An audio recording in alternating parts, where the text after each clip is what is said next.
आज 5T chairman का संगे मिसिकी बहुत खुशी लगिला। सर को कंग्रेचुलेशन जनइलु। वास्तव में आम समस्ते आज बहुत खुशी थिलु।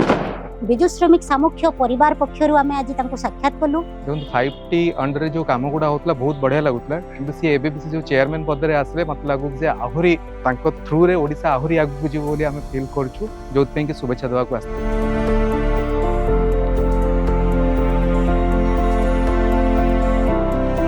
लोक सहित कम करने कहले और लोक पाखे रही लोक सेवा करने कथा कहले।